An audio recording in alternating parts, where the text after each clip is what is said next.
Ils ont couru par curiosité. Mais c'était tout droit, vers leur mort. Mesdames et messieurs, aujourd'hui, on ne parle pas d'un simple accident. On parle d'un nuage.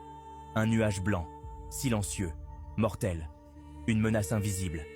Un piège qui a frappé Dakar un mardi de 1992. Entre mars, le soleil brillait sur la ville. Le port tournait à plein régime, les camions circulaient, les dockers s'affairaient.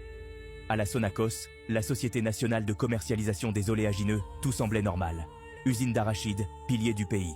Mais au cœur de cette industrie, dans une cuve géante, 22 tonnes d'ammoniac s'accumulaient. Un gaz toxique, invisible, prêt à exploser. Vers 13h30, un bruit assourdissant déchira l'air. Une explosion violente, un fracas métallique.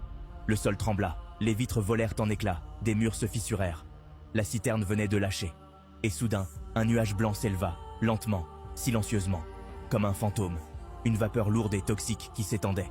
Sur l'usine, les bureaux, les rues, les marchés alentours. Mais personne ne savait ce qu'était ce nuage. Personne n'avait été prévenu. Et c'est là que la tragédie prit toute son ampleur.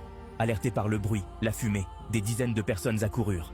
Des passants, des commerçants, des employés venus voir ce qui se passait. Ils s'approchèrent. Par curiosité, par inquiétude, par humanité. Mais ce qu'ils ne savaient pas, c'est que ce nuage était un poison. Il brûlait la gorge, attaquait les poumons, irritait les yeux, étouffait lentement.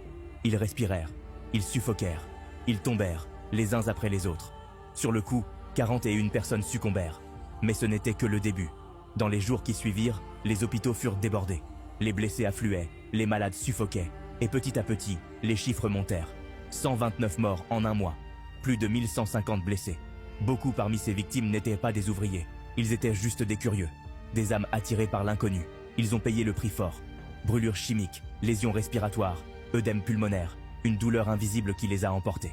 Ce jour-là, la curiosité humaine a croisé la violence d'un accident industriel. Un accident provoqué par des surcharges répétées, des réparations bâclées, une pression insoutenable.